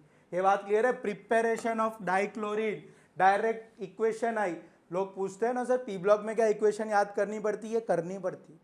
2-1 क्वेश्चन का रिस्क नहीं लेना चाहिए, ऐसी रिएक्शन आएंगी जो आपको दिखेंगी। अब आप एकदम इक्वेशन बना चुके हो सर, 4 मार्क पी ब्लॉक का है और 2-3 मार्क उसके हो गए डी ब्लॉक के, उसमें से 7 में से चलो 3 इक्वेशन के क्वेश्चन आए। बेटा क्वेश्चन इक्वेशन के ऊपर से आते ही आते हैं अच्छी तरह से, तो आपको हर इक्वेशन को नोट डाउन तो करना ही पड़ेगा। अब आ जाओ नेक्स्ट क्या है, when excess of this gas, जब इस गैस का एक्सेस रिएक्ट्स विथ NH3, तो जब NH3 को Cl2 के साथ रिएक्शन करते हैं ना बेटा, तो एक बहुत ही अनस्टेबल कंपाउंड मिलता है NCl3। क्या मिलता है, NCl3। Unstable try halide is formed. देखा ये बोला ना, try halide is formed, Cl3 है ना, तो ट्राई हैलाइड है। In the process the oxidation state of nitrogen changes from. तो ऑक्सीडेशन का क्या चेंज होता है नाइट्रोजन का, वो देखते हैं। नाइट्रोजन हाइड्रोजन के साथ जुड़ा है, -3 हो जाएगा, क्योंकि हर हाइड्रोजन +1 रखेगा, पूरे मॉलिक्यूल पे 0 है। एक का ढूंढना सिखाया है, जिसका ढूंढना है उसको X मान लेते हैं। ये बात क्लियर है। यहाँ आ जाओ सर, यहाँ क्लोरीन ज़्यादा इलेक्ट्रोनेगेटिव है, तो नाइट्रोजन यहाँ पे कितने पे रहेगा सर, +3 पे रहेगा, तो -3 to +3 का चेंज देखने को मिलेगा। तो आंसर कौन सा हो जाएगा बेटा, ए हो जाएगा, -3 to +3। देखो हमने हर चीज को यूज करा जो हमने पी ब्लॉक से समझा पढ़ा। समझने का तो कम ही रहता है, समझ सकता हूँ आप लोगों का दर्द, बट ठीक है, हमें इक्वेशंस तो पता होनी चाहिए। MnO2 जो भी ब्लैक कंपाउंड है, MnO2 है, उसको येलो, ग्रीन येलोइश गैस से मुझे आइडिया आ गया कि वो HCl होगी, तो डाइक्लोरीन का कलर होता है। प्रिपरेशन ऑफ Cl2, उसको एक्सेस के साथ NH3 के साथ रिएक्शन करवाया तो हमें NCl3 मिला। अगर NH3 एक्सेस होता है ना तो अमोनियम क्लोराइड मिलता है, ये भी एक एक्स्ट्रा बात लिख लो, काम आएगी। NH4Cl मिलता है। कब, यहाँ इस केस में तो Cl2 एक्सेस में थी, ठीक है। और जब अगर मेरे पास NH3 एक्सेस में रहता है ना बेटा, कौन एक्सेस में रहता है, NH3 एक्सेस में रहता है ना, तो अमोनियम क्लोराइड मिलता है, ठीक है। आगे बढ़ते हैं, तो आंसर क्या हो जाएगा, चेंज ऑक्सीडेशन स्टेट का -3 to +3। If chlorine gas is passed through hot NaOH solution, hot, ठीक है, 2 changes are observe in oxidation number of chlorine during the reaction. तो देखो वो Cl वाला केस देखा था ना, जब हम लोग NaOH को हॉट लेते थे, कोल्ड लेते थे, तो ध्यान से देखो, जब NaOH में अगर मैं HCl Cl2 लेता हूँ, ये कौन सा केस है बेटा, हॉट रहता था, तो उस टाइम पे कॉन्सेंट्रेटेड भी रहता था। चार्ट देख लेना, उसमें यही दिखेगा। तो आपके पास NaClO3 क्रिएट होता है बेटा, क्या क्रिएट होता है, NaClO3 प्लस NaCl, ये प्रोडक्ट मिलता है, क्या मिलता है, NaCl। अब ध्यान से देखते हैं, क्या बोला है, in this reaction oxidation change यहाँ पे भी ढूंढना है। सर क्लोरीन यहाँ पे तो कितने पर है, 0, Cl2 है ना, पूरे पे तो 0 चार्ज है, 2 को मिला के 0 हुआ तो एक का कितना हुआ, 0 ही हुआ ना। अब आ जाओ NaCl पे, सोडियम एल्कलाइन मेटल्स ऑलवेज +1 रहते हैं, क्लोरीन ऑटोमेटिकली -1, तो चेंज 0 से -1। सर 0 से -1 दिख गया सर, वेरी गुड, रुको रुको और भी देखो और भी देखो। सर 0, क्योंकि डिस्प्रपोर्शनेशन का एग्जाम्पल है, एक ही रिएक्टेंट अलग अलग में ऑक्सीडाइज हो रहा है या रिड्यूस हो रहा है, देखो होता है कि नहीं होता, चेक करते हैं। Cl2 0 पे, यहाँ पे आ जाओ, एल्कलाइन मेटल +1 चल, +1, क्लोरीन का ढूंढना है, क्लोरीन को x मान लेते, ऑक्सीजन -2 इंटू 3 करेंगे, ओवरऑल चार्ज 0 है, x की वैल्यू कितनी हो गई, +5। सेम क्लोरीन अपने आप को -1 पे ले रहा है यानी रिडक्शन, और सेम क्लोरीन अपने आप को +5 पे ले जा रहा है यानी ऑक्सीडेशन। डिस्प्रपोर्शनेशन का एग्जांपल हो गया। पूछ सकते हैं एमसीक्यू के लिए, एक तीर और 2 निशाने हैं, सही है कि नहीं, कि ये किसका एग्जांपल होता है, तो डिस्प्रपोर्शनेशन का। तो यहाँ पे 2 ऑप्शन हो जाएंगे, दोनों को हम टिक कर देंगे, 0 to +5 और 0 to -1। बेटा समझ आ गया, चलो आगे बढ़ते हैं। ये हॉट और कोल्ड, इनमें ये बात याद रखना, चेंजेस आ जाते हैं प्रोडक्ट में। डन, चलो। Which of the following orders are correct as per the properties mentioned against each? तो अगर आप देख पाओगे एसिडिक स्ट्रेंथ बोला गया है, AS, SI, P और सल्फर, और इंक्रीजिंग ही बोला गया, तो एकदम सही बात है। एकदम फंडामेंटल याद रखना कि अगर सेंट्रल मेटल पे इलेक्ट्रोनेगेटिविटी बढ़ती है, सेंट्रल मेटल सेंट्रल एटम पे इलेक्ट्रोनेगेटिविटी बढ़ती है, मेटल भी हो सकता है, नॉन मेटल भी हो सकता है, तो हम एटम वर्ड यूज करते हैं। अगर इलेक्ट्रोनेगेटिविटी बढ़ती है तो एसिडिक स्ट्रेंथ बढ़ता है। तो ये पहला वाला सीरीज तो एकदम सही है सर, आ जाओ, समझ आएगी नहीं बात। रीजन क्या लिखेंगे, since electronegativity increases on centre atom acidic strength increases, acidic strength increases. ये बात क्लियर है बेटा, आगे बढ़ते हैं। ASH3, PH3 और NH3 enthalpy of vaporisation, enthalpy of vaporisation boiling बोल रहा है, वेपर में कन्वर्ट करना है ना, थोड़ा घुमा के बोल रहा है। तो बेटा हमें पता है कि ग्रुप 15 में जब डाउन द ग्रुप जाता है ना तो मेटेलिक प्रॉपर्टी बढ़ती है। तो यहाँ पे है ना डेविएशन देखने को मिलता है, वो चार्ट में भी आप देख सकते हो, प्रॉपर्टीज यहाँ पे मेंशन करी है कि हमें NH3 तो सबसे ज्यादा मिलेगा, बट क्योंकि ASH3 आर्सेनिक मेटलॉइड की तरह काम करता है तो उसका बॉइलिंग ज्यादा होगा कंपेयर टू फॉस्फोरस जो नॉन मेटल है। तो सीरीज क्या होनी चाहिए थी, NH3 तो ज्यादा ही है, सबसे ज्यादा नहीं होता। फिर आप मेटल की तरफ बढ़ोगे तो उनका तो और ज्यादा रहेगा, फिर आपके पास ASH3 आ जाएगा और फिर आपके पास PH3 आ जाएगा। ये बात क्लियर हो रही है कि नहीं? तो ये तो गलत चीज है, ये तो गलत है, एकदम सरासर गलत है। फिर बोला है more negativity, electron gain enthalpy, electron gain enthalpy ढूंढना है सल्फर, ऑक्सीजन, क्लोरीन और फ्लोरीन में। तो सल्फर से ज्यादा तो ऑक्सीजन की इलेक्ट्रॉन गेन एंथैल्पी होती है। इलेक्ट्रॉन गेन एंथैल्पी रिकैप कर लेते हैं सर, वो एनर्जी क्या करने पे, एक इलेक्ट्रॉन गेन करने में जो रिलीज हुई उसी को हम क्या बोलते हैं, इलेक्ट्रॉन गेन एंथैल्पी Eg से रिप्रेजेंट करते हैं। किससे रिप्रेजेंट करते हैं, Eg से। सर यहाँ है ना बहुत फेरबदल होता है, फ्लोरीन लगता है बहुत इलेक्ट्रोनेगेटिव एटम है, बट इलेक्ट्रॉन गेन एंथैल्पी जो होती है वो क्लोरीन की ज्यादा होती है। इट इज बिकॉज फ्लोरीन का साइज बहुत छोटा होता है, बहुत ही छोटा। अब होता क्या है कि अगर इलेक्ट्रॉन आ रहा होगा बहुत छोटे में, इलेक्ट्रॉन रिपल्शन की वजह से ना दिक्कत हो जाती है। इसीलिए हमेशा याद रखना इलेक्ट्रॉन गेन एंथैल्पी किस में ज्यादा होती है, क्लोरीन में कंपेयर टू फ्लोरीन। ये एक एक्सेप्शनल केस है, समझ आ रही है कि नहीं बात। डन, तो ये गलत है, सही है। आगे आ जाओ, H2O, H2S, H2SE और H2O थर्मल स्टेबिलिटी। तो डाउन द ग्रुप जाते हैं तो एकदम सही बात है, बॉन्ड साइज बढ़ता है तो थर्मल स्टेबिलिटी जल्दी डिसोसिएट हो सकता है। तो ये एकदम सही ऑर्डर है, तो ये भी आपका सही आंसर हो गया। ये बात क्लियर है। तो यहाँ पे भी 2 कंसेप्ट देखो, हमने हर क्वेश्चन को डिस्कस कर, हमें हर पार्ट डिस्कस करने हैं जो ऐसे पी ब्लॉक के आते। आप एक क्वेश्चन इसको मत मानो, 4 अलग अलग लोगों के कंसेप्ट सीखे हमने, 4 अलग। Thermal stability, down the group जा रहा है, साइज बढ़ रहा है। सर थर्मली अनस्टेबल होगा ना, साइज बढ़ रहा है, तो सही है कि नहीं। आप जितना दूर जाते हो, जितना लॉन्ग डिस्टेंस में जाते हो, उतने जल्दी टूटने की पॉसिबिलिटी होती है। बस उसी तरीके से ये बात हो जाती है, सही है कि नहीं। डन, आगे बढ़ते। The magnetic moment is associated with its spin, angular momentum and angular momentum. ठीक है, spin only magnetic moment of CR+3। हमें Cr+3 का ढूंढना है, तो बेटा हमारे पास डायरेक्ट फॉर्मूला होता है n×n+2, n×n+2, ये म्यू की वैल्यू बताता है बोअर मैग्नेटॉन, सही है ना बेटा, यूनिट बोअर मैग्नेटॉन रहती है, जहाँ n क्या इंडिकेट करता है, number of unpaired electron, number of unpaired electron, number of unpaired electron. Done. अब ध्यान से देखते हैं, तो Cr का कॉन्फ़िगरेशन हमने लास्ट पेपर में लिखना सीखा था सर, आर्गन तक तो 18 रहता है, 4s2 और 3d4 होता है ना, 24 नंबर होता है, 24, 18 और 2 और 4 24।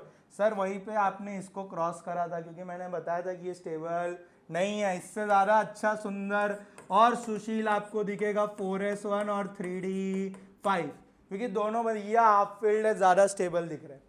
अब आपको +3 का मतलब इस ग्राउंड स्टेट कॉन्फ़िगरेशन में से 3 इलेक्ट्रॉन उड़ा देना, तो पहला इलेक्ट्रॉन तो 4s से गया, बचे 2 3d से गए, तो d में 3 ही इलेक्ट्रॉन भरे, उनकी पेयरिंग नहीं करनी होती, पहले सब अकेले अकेले अकेले अकेले, जब बचेंगे तब दुकेले दुकेले होंगे। तो यहाँ पे अनपेड इलेक्ट्रॉन की वैल्यू 3 हो गई, तो आप इसको कैलकुलेट कर दो फॉर्मूले में, √3 × 2 + 3 5 हुआ, तो √15, यानी वेरी क्लोज टू 4, तो वेरी क्लोज टू 4 यानी यही बहुत ज़्यादा क्लोज है। सर 3.47 भी तो वेरी क्लोज है, नहीं है, नहीं है, 3.87 ज़्यादा क्लोज है, ये बात क्लियर है ना, तो ये बी हो जाएगा। डन।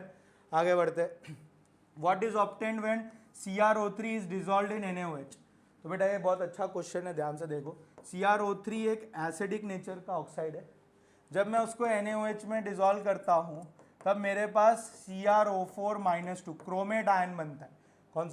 कौन सा आयन बनता है, क्रोमेट आयन बनता है, ठीक है बेटा, ये इक्वेशन वेरी वेरी इंपॉर्टेंट है, इसको मार्क कर लेना, तो आपका आंसर क्या हो जाएगा, ए, CrO4-2, ये तो डाइक्रोमेट है, ये नहीं मिलेगा।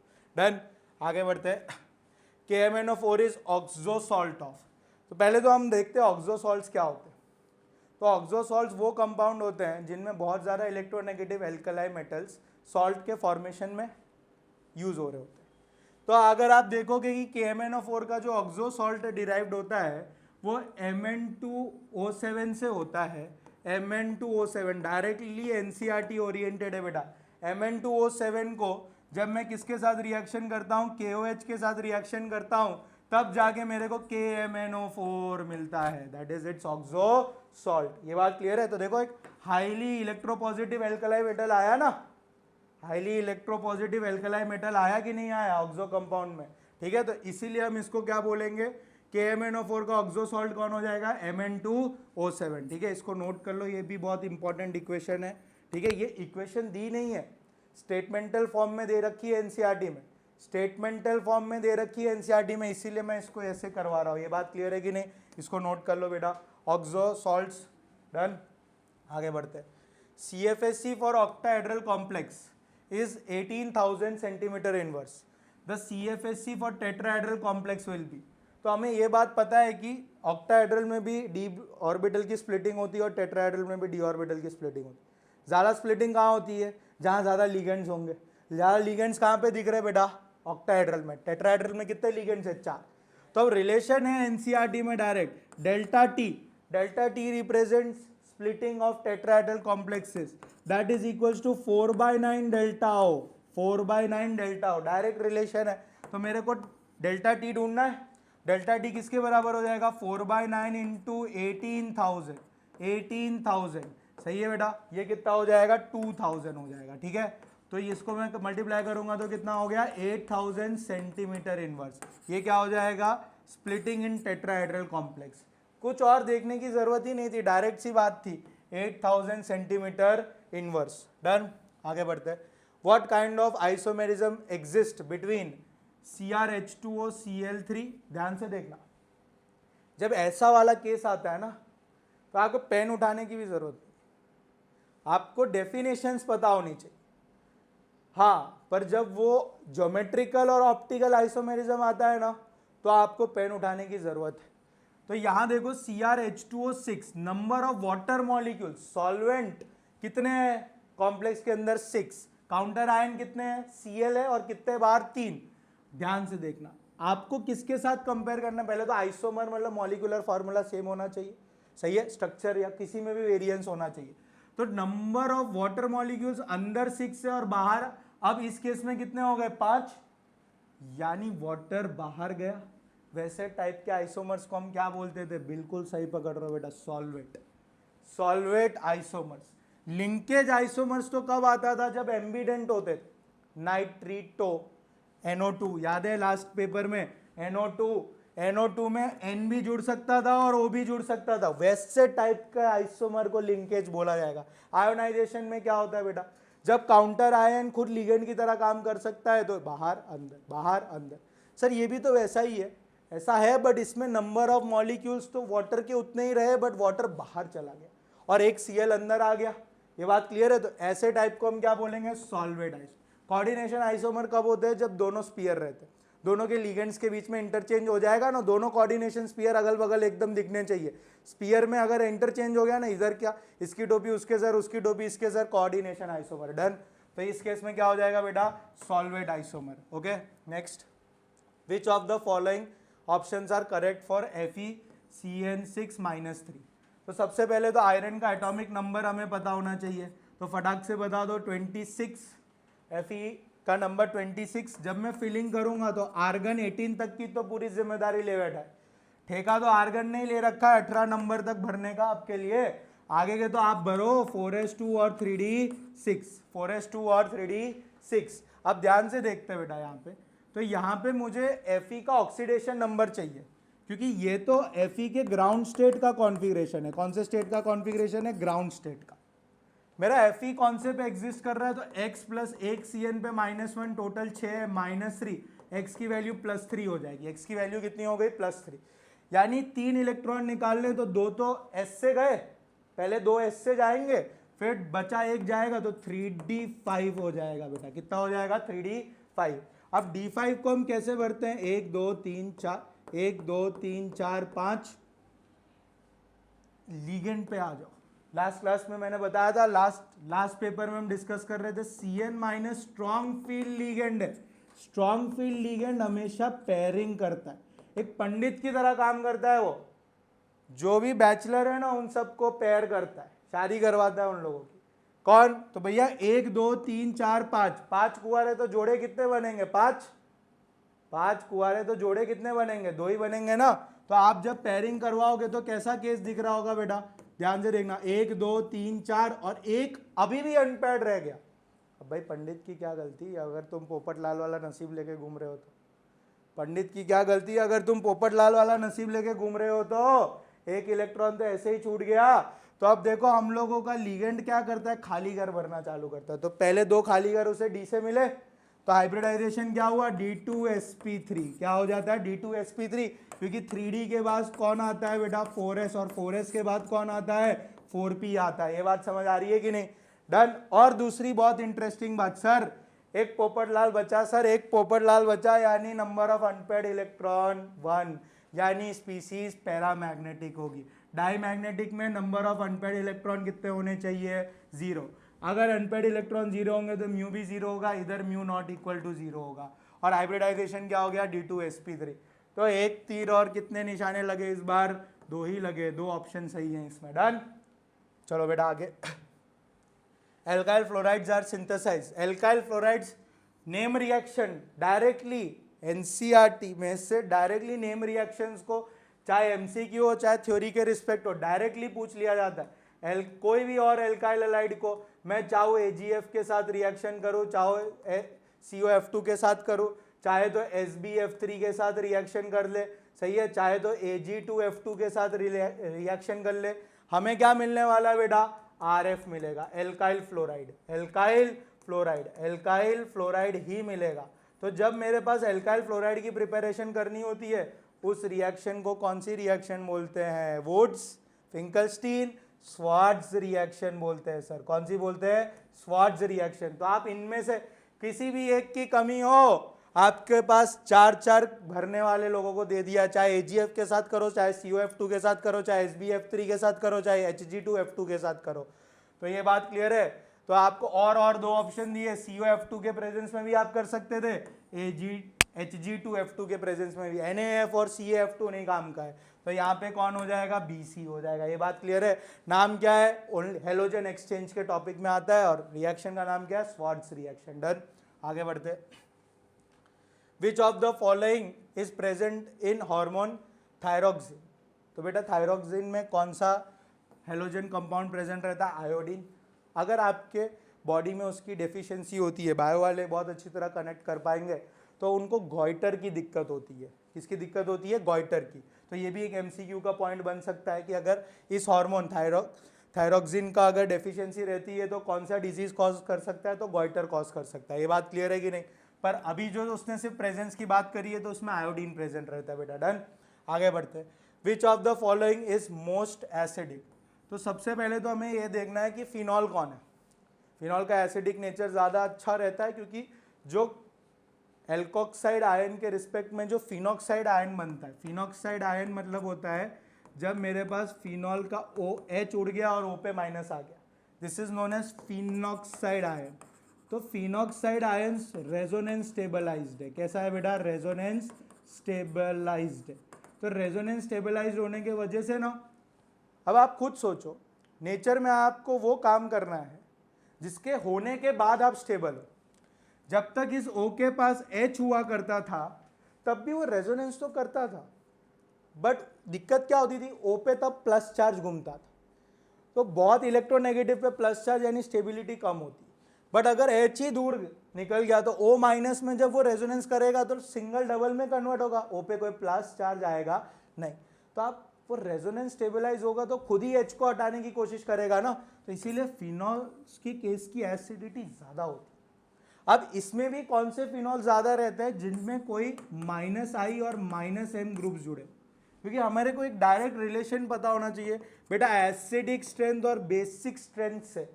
चाहे वो चैप्टर 11 अल्कोहल फिनॉल ईथर हो, चाहे वो चैप्टर 12 एल्डिहाइड कीटोन्स या कार्बोक्सिलिक एसिड हो, पक्के तौर से 1 या 2 क्वेश्चन आपको देखने को मिलेगा।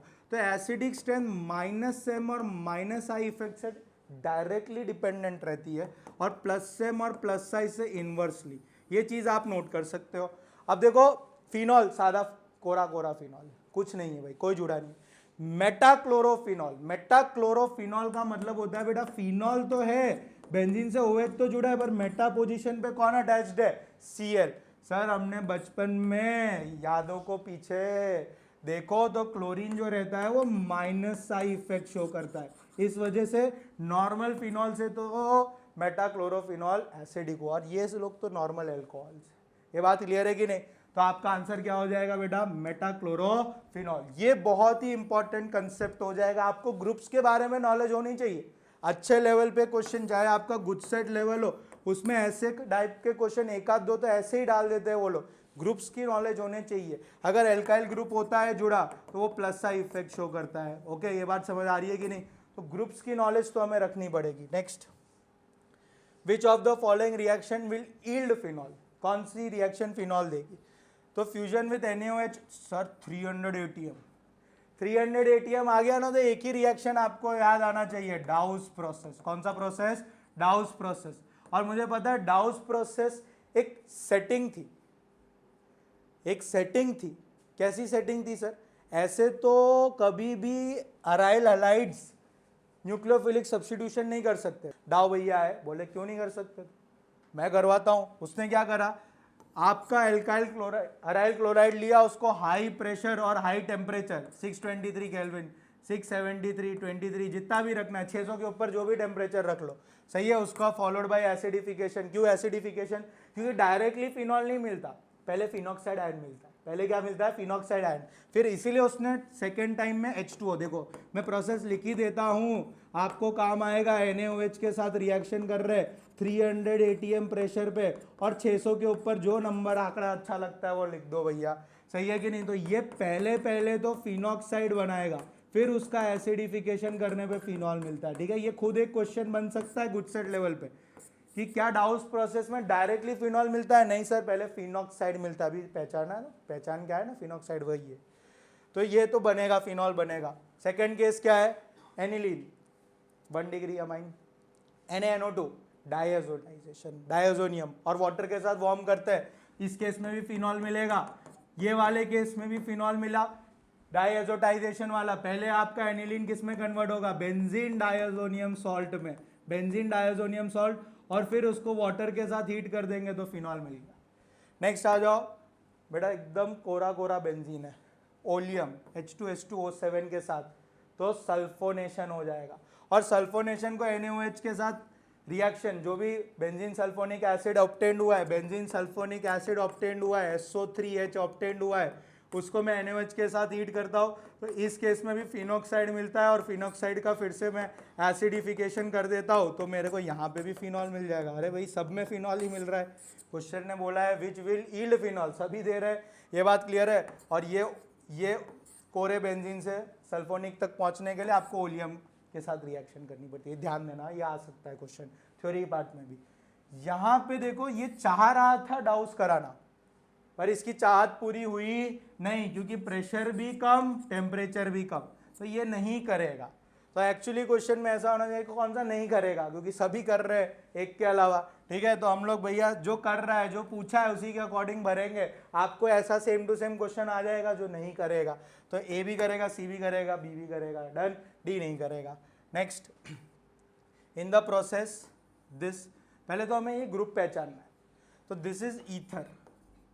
जब ऑक्सीजन एल्काइल या अराइल ग्रुप्स के साथ जुड़ा रहे, दो वैलेंसी ऑक्सीजन को अपनी पूरी करनी, अगल में एल्काइल, बगल में भी एल्काइल हो सकता है, अगल में एल्काइल और बगल में एरोमेटिक रिंग, जैसे इस केस में बेंजीन दे रखा है। और जब उसको HX के साथ रिएक्शन करते हैं, HBr में तो हीट की ज़रूरत नहीं पड़ती है, HCl होता तो हीट की ज़रूरत पड़ती है, तो क्या प्रोडक्ट मिलता है। तो बेटा सबसे पहले ऐसे टाइप के क्वेश्चंस को करने की एक बहुत अच्छी ट्रिक बताता हूँ, आप ध्यान से देखना। ऑक्सीजन से जुड़े हुए कार्बनों को मार्क कर लो, लेट्स से ये C1 कार्बन है और ये C2 कार्बन है। ऑक्सीजन से सीधे सीधे जुड़े हुए कार्बनों को मार्क कर लो, C1 और C2 कार्बन। C2 कार्बन अगर 1 डिग्री या तो 2 डिग्री का निकला तो रिएक्शन SN2 रिएक्शन करेगी, यानी वो कार्बन ऑक्सीजन से टूट के जाएगा, छूटेगा, वो कार्बन ऑक्सीजन से छूटेगा, that carbon will break, that carbon will break, that is less sterically hindered, ये बात हमेशा याद है। अगर C1 C2 में से कोई भी एक कार्बन या तो 3 डिग्री का हो गया, या तो वो डायरेक्टली बेंजीन, मतलब हमारा बेंजीन वाला कार्बन बनेगा। तो अगर 3 डिग्री का हुआ तो तब तो आपको उसी को ही तोड़ना है, ऑक्सीजन और वो C1 C2 का बॉन्ड ब्रेक होगा। बट अगर बेंजीन वाला अगर वो कार्बन निकलता है तो उसे कभी नहीं तोड़ना है, क्यों? क्योंकि अगर बेंजीन और ऑक्सीजन का बॉन्ड तोड़ोगे ना बेटा, this will form a phenyl cation, और फिनाइल कार्बोकैटायन जो होता है ना बहुत बहुत बहुत अनस्टेबल रहता है ऑर्गेनिक में। तो हम इस रूल को इसमें अप्लाई करते हैं, तो C1 C2 देखा सर 1 डिग्री 2 डिग्री छोड़ो, ये तो कोई भी डिग्री का नहीं है, CH3 का, यानी हमारे मन में लड्डू फूट रहा है SN2 के लिए। बट यहाँ देखने जाओगे तो C1 वाला मेरा बेंजीन वाला कार्बन है, वो तो कभी नहीं टूटेगा। अब अगर बेंजीन वाला कार्बन आ गया ना, तो इसको तो ऑक्सीजन के साथ कभी भी मत तोड़ना, जो भी कोई सामने हो, 1 डिग्री 2 डिग्री 3 डिग्री 4 डिग्री, उसी को तोड़ दो, ऑक्सीजन से उसी का बॉन्ड तोड़ दो। तो बेटा O टूटा तो O पे माइनस, H देगा O को, H मिलेगा O को, और बेंजीन जुड़ा ही रहा, क्योंकि वो फिनाइल कैटायन बन नहीं सकता। CH3 टूट गया, CH3 O अगर माइनस में टूटा तो CH3 प्लस में टूटेगा, तो उससे कौन आगे जुड़ जाएगा बेटा, Br आगे जुड़ जाएगा। तो हमें फिनॉल मिला और मीथेन ब्रोमाइड, ठीक है, या ब्रोमोमीथेन। ये बात क्लियर है कि नहीं? तो ध्यान से देखो हमारे पास कौन सा ऑप्शन बन रहा है बेटा, डी वाला बन गया। ये बात क्लियर है, ये नोट कर लेना, ये बहुत अच्छी बात है। हम आगे के क्वेश्चन जो आजकल कॉम्पिटिटिव एग्जाम्स में ना, जेई और नीट वाले और गुडसेट, इन लोगों को है ना ईथर से थोड़ा प्यार हो गया है, आपको ऐसे ही टाइप के क्वेश्चन देखने को मिलेंगे मैक्सिमम, देख लेना आप खोल के। ये बात क्लियर है कि नहीं? चलो next, the correct order of increasing of acidic strength. तो देखो एसिडिक स्ट्रेंथ का हम फिर से क्वेश्चन लाए, यहाँ पे एल्कोहल, ऑल मतलब एल्कोहल का प्रेजेंस बता रहा है, और एसिड मतलब कार्बोक्सिलिक एसिड है। सबसे पहली बात यह है, तो मिनरल एसिड के रिस्पेक्ट में तो ऑर्गेनिक एसिड्स कमजोर होते हैं, डन। पर ऑर्गेनिक में कंपेयर करेंगे तो कार्बोक्सिलिक एसिड ज़्यादा स्टेबल होता है, क्योंकि वहाँ पे कार्बन ऑक्सीजन का रेजोनेंस होता है, ठीक है। तो हम कार्बोक्सिलिक, सबसे पहले तो वो सीक्वेंस आगे आएगा जिसमें कार्बोक्सिलिक, तो ये फिनॉल, ये जो लास्ट ऑप्शन है एल्कोहल फैमिलीज वाले, वो तो कार्बोक्सिलिक से ज़्यादा स्ट्रॉन्ग कभी हो सकते नहीं है। अब मैं कार्बोक्सिलिक का अगर कॉन्फ़िगरेशन देखता हूँ तो RC डबल बॉन्ड O और OH होता है। अगर RCH3 रहता है तभी उसी को एसिटिक एसिड बोलते हैं बेटा। क्या बोलते हैं? एसिटिक एसिड बोला जाता है। क्या बोला जाता है? Acetic acid, acidic acid. Chloro acetic acid क्या क्या होगा? कुछ नहीं होगा, एक हाइड्रोजन की जगह क्लोरीन आ जाएगा तो CH2Cl CO पाई और OH। OH कार्बोक्सिलिक का प्रेजेंस बता रहा है बेटा। किसका प्रेजेंस बता रहा है? कार्बोक्सिलिक ग्रुप का प्रेजेंस बता रहा है। कौन बता रहा है? CO पाई OH। डन। अभी हम एक थ्योरी पढ़ के आए, ये है तो एसिटिक एसिड, ये अल्कोहल वाले से तो आगे निकल गया। देखो अल्कोहल और फिनॉल में ये भी हमने डिस्कस करा था, अल्कोहल आगे होगा कि फिनॉल? फिनॉल। क्यों फिनॉल? क्योंकि उसमें जो फिनॉक्साइड बनता है वो ज्यादा स्टेबल रहता है कंपेयर टू एल्कोक्साइड जो एल्काइल अल्कोहल्स में मिलता है। ये बात क्लियर? और क्यों ज्यादा स्टेबल होता है? क्योंकि वो रेजोनेंस कर सकता है। तो फिनॉल तो है इथेनॉल से ज्यादा होगा क्योंकि ये नॉर्मल अल्कोहल और ये फिनॉल। इसमें अब हमें कंपेयर करना है। तो बेटा अगर हम कंपेयर करेंगे तो ये एसिटिक एसिड है और ये क्लोरो एसिटिक एसिड है। क्लोरीन -I इफेक्ट शो करता है तो दोनों कार्बोक्सिलिक एसिड, एक जगह तो दोनों लोग सेम है, ग्रुप में अंतर यही लगा रहा है। तो -I करेगा तो एसिडिक स्ट्रेंथ को बढ़ाएगा घटाएगा? अरे बल्ले बल्ले बढ़ाएगा सर।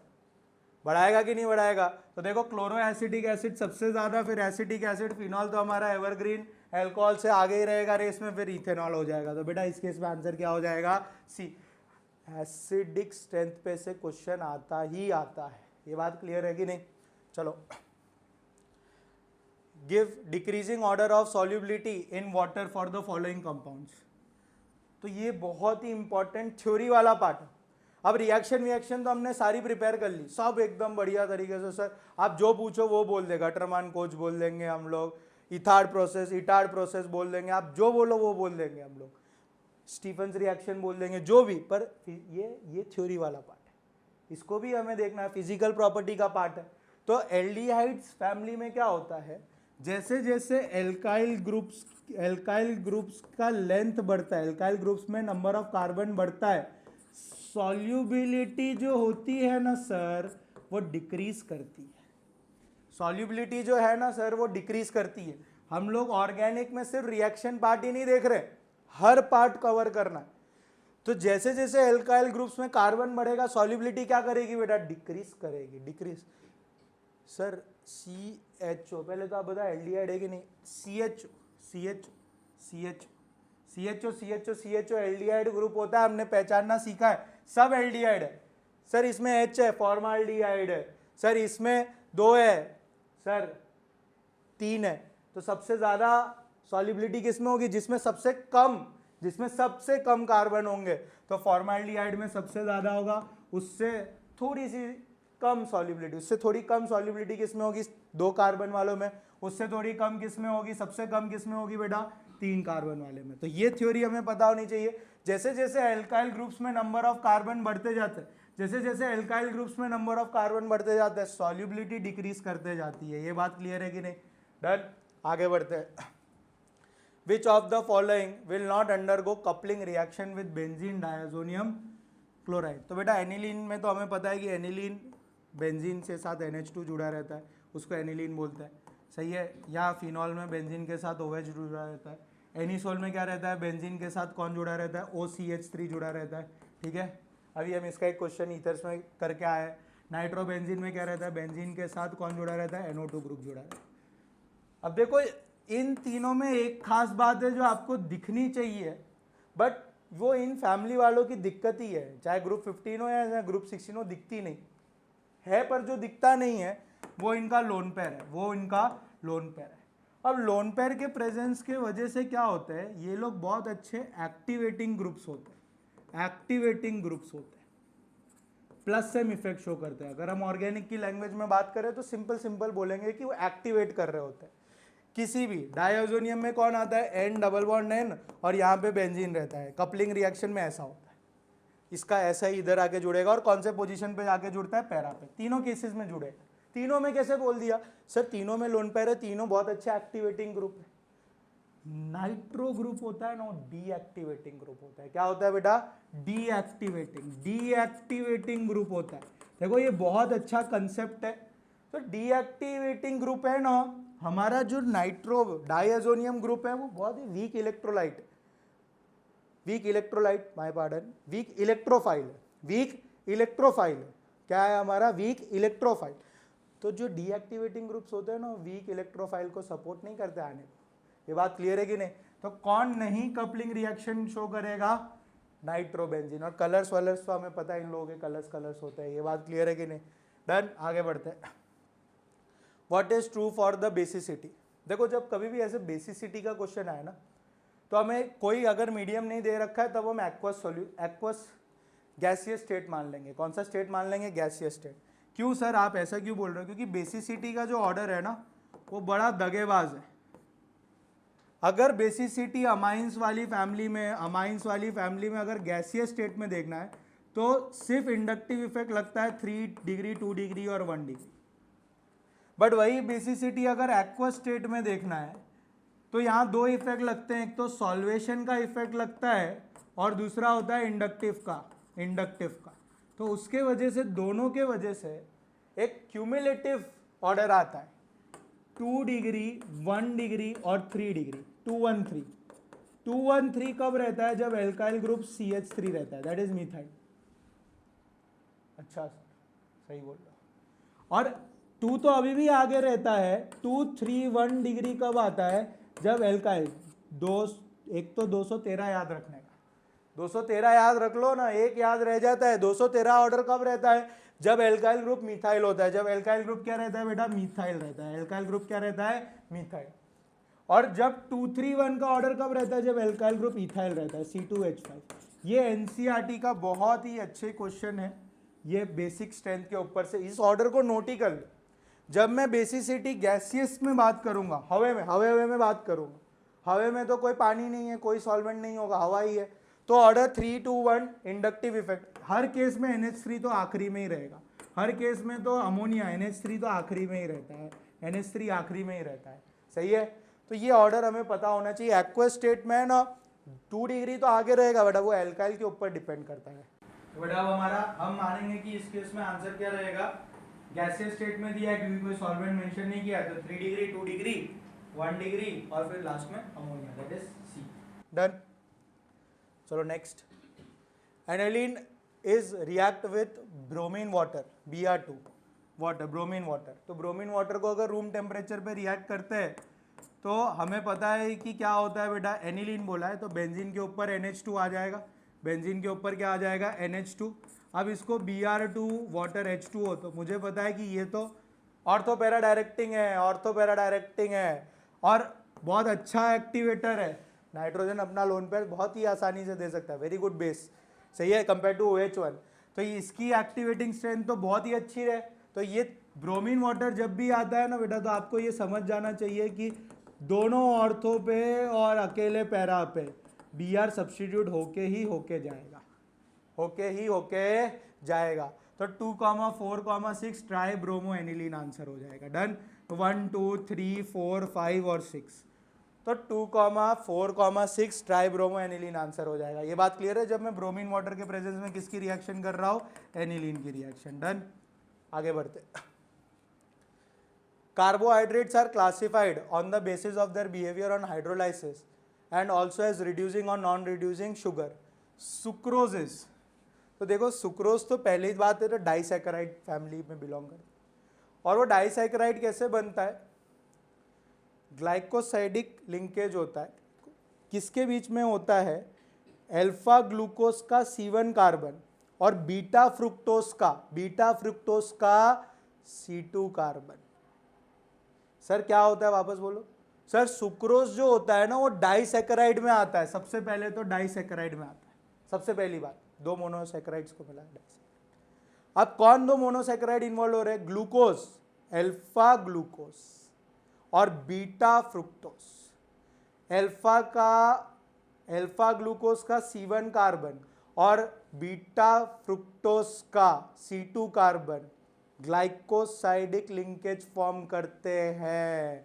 अब ग्लाइकोसाइडिक लिंकेज में इन्वॉल्व होते हैं तो उनका रिड्यूसिंग प्रॉपर्टी खत्म हो जाता है। तो वो कैसे होते हैं, डाइसैकेराइड भी होते हैं और नॉन रिड्यूसिंग शुगर्स भी होते हैं। ये बात क्लियर है कि नहीं? एकदम अच्छी तरीके से एक तीर और दो निशाने लगा दिए, तीन लगा दी। ग्लाइकोसाइडिक लिंकेज किस किस के बीच में होता है वो भी बता दिया, C1 और C2 के बीच में होता है। C1 किसका होता है, अल्फा ग्लूकोज के बीच में होता है, और C2 किसके बीच में होता है, बीटा फ्रुक्टोज के बीच में होता है। सही है कि नहीं बेटा? आगे बढ़ते हैं।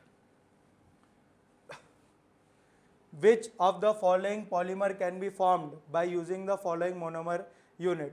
तो बेटा आपको ये फोटो दिखनी चाहिए, देखी दिखाई लगनी चाहिए। कैप्रोलेक्टिन बोलते हैं हम इसको जब मैं हीट करता हूँ बहुत हाई टेम्परेचर पे, तो ये क्या बना देता है, पॉलीमराइज करके नाइलॉन 6। और इसका यूनिट दिखता कैसा है, CO पाई, ठीक है। यहाँ पे आ जाता है CH2 और NH आ जाता है बेटा, और ये पूरा यूनिट बन जाता है। This is only the structure of nylon 6। This is the structure of nylon 6। Done. तो इस केस में आंसर क्या हो जाएगा, नाइलॉन 6, कैप्रोलेक्टिन। ये बात क्लियर है? Which of the following polymers can have strong intermolecular forces? बहुत इंपॉर्टेंट एनसीईआरटी की लाइन है। नाइलॉन और पॉलीस्टरीन दो लोग जो होते हैं इनके बीच में स्ट्रॉन्ग इंटरमोलिकुलर फोर्सेस एग्जिस्ट कर रहे होते हैं। किसके बीच में, नाइलॉन और पॉलीस्टरीन रबड़ के बीच में। आप डायरेक्ट एनसीईआरटी से पढ़ेंगे तो वीक इंटरमोलिकुलर फोर्सेस एग्जिस्ट कर रहे होते हैं। डन। आगे बढ़ते हैं। नेक्स्ट क्वेश्चन, इक्विनिल इज अ, इक्विनिल किसका एग्जाम्पल होता है बेटा, ट्रैंक्यूलाइजर्स का एग्जाम्पल होता है। किसका एग्जाम्पल होता है, ट्रैंक्यूलाइजर्स। डन। आगे बढ़ते हैं। IUPAC name of the organic compound. तो नॉमेनक्लेचर देखो, एक क्वेश्चन तो आपको मिल ही जाता है आपके लेवल पे। नॉमेनक्लेचर करने के लिए सबसे पहले आपको फंक्शनल ग्रुप्स की प्रायोरिटी को देखना पड़ेगा। एल्काइल हैलाइड है और डबल बॉन्ड है, तो सर डबल बॉन्ड को ज़्यादा प्रायोरिटी देता है। बिल्कुल सही।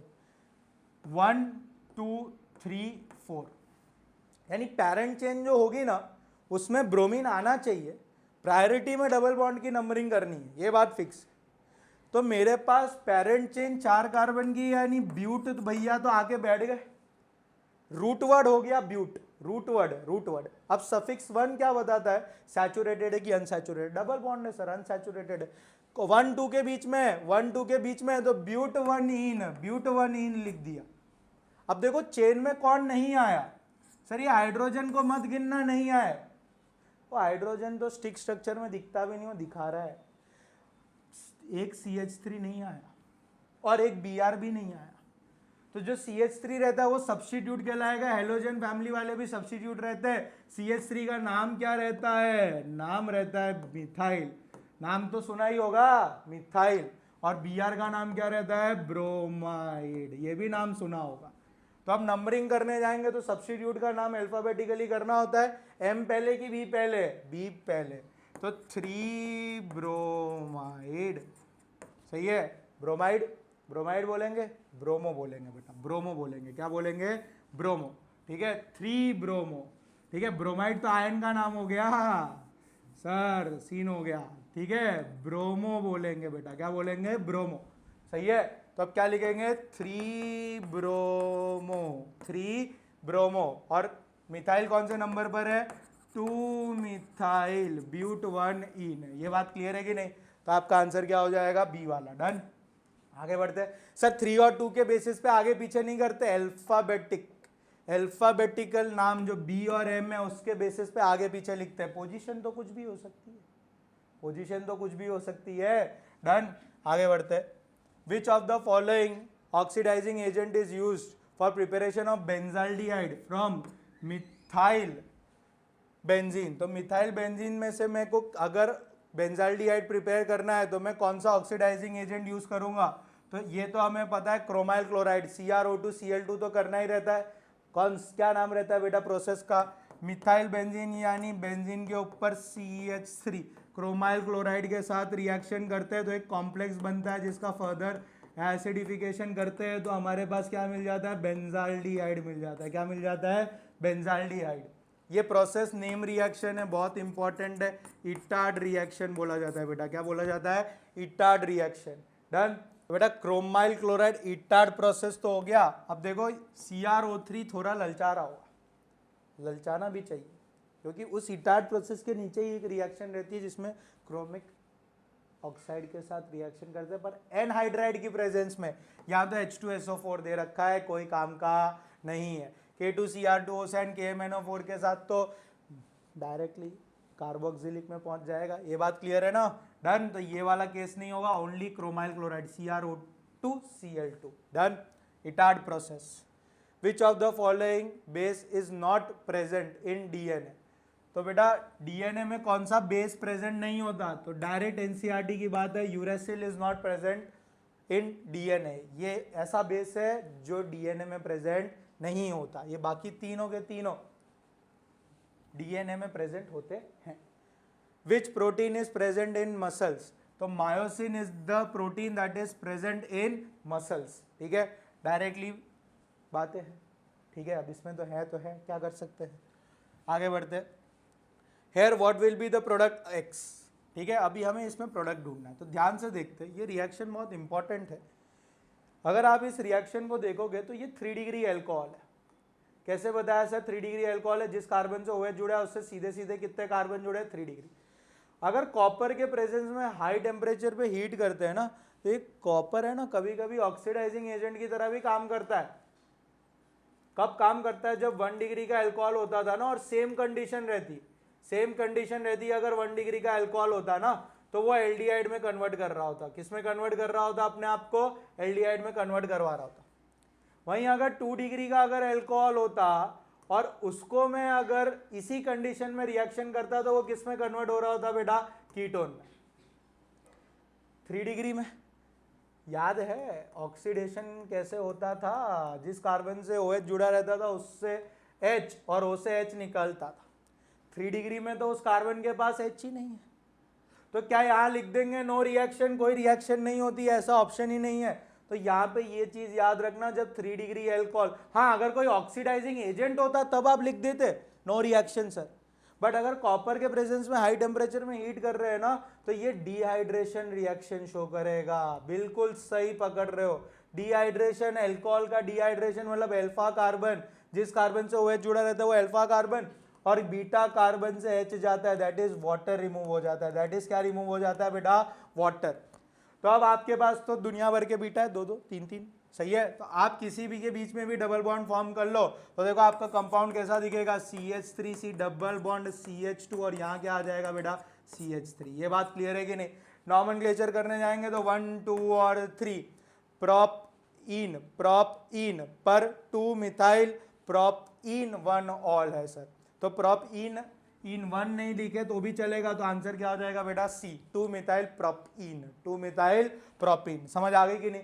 तो ये बहुत इंपॉर्टेंट रिएक्शन है, इसको समझो, बात की गहराई को समझो, सही है। हमें हर पेपर को डिटेल्ड एनालिसिस करना है। पेपर ओवर तो काम ओवर नहीं, पेपर आया, पेपर डिस्कस करना है। अगर हम डॉक्टर के पास जाते हैं तो जो भी वो कोर्स लेता है, तो एक दिन छोड़ के एक दिन थोड़ी ना हम बैठते हैं खाने के लिए दवाई, रोज ही खाते हैं। तो अभी के लिए मैं आपका डॉक्टर, आप पेशेंट हो भाई। तो आपको जो भी पेपर्स आ रहे हैं उसका हर पेपर का हर क्वेश्चन डिटेल्ड एनालिसिस करो बेटा। आपको MCQ में मैक्सिमम क्वेश्चन सेम ही कंसेप्ट के मिलेंगे। मैक्सिमम मतलब more than 40 questions same concept के मिलेंगे। तो हर पेपर का एनालिसिस करना है, हमें हर पेपर के बारे में इन डेप्थ पढ़ाई करनी है। हर पहला कर लिया सर, दूसरे में ठीक है सर देख लेंगे, तीसरा करेंगे, ऑल्टरनेटिव करेंगे, नहीं बेटा 10 पेपर है ना, ऑनेस्टी 10 पेपर के साथ ही दिखानी है। सबसे ज्यादा ईमानदार आप 2 साल में रहे ना रहे कोई फर्क नहीं पड़ता, पर वो 10 पेपरों में बहुत ऑनेस्ट रहना है, क्योंकि हम थ्योरी वाला पार्ट भी डिस्कस करते जाएंगे और MCQ ओरिएंटेड भी करते जाएंगे। ठीक है, तो आज के लिए हम यहीं एंड करते हैं, नेक्स्ट पेपर में मिलते हैं। आई होप आपको अच्छा लगा हो। चैनल को ज़्यादा से ज़्यादा सब्सक्राइब करिए, शेयर करिए अपने फ्रेंड्स के साथ। All the best.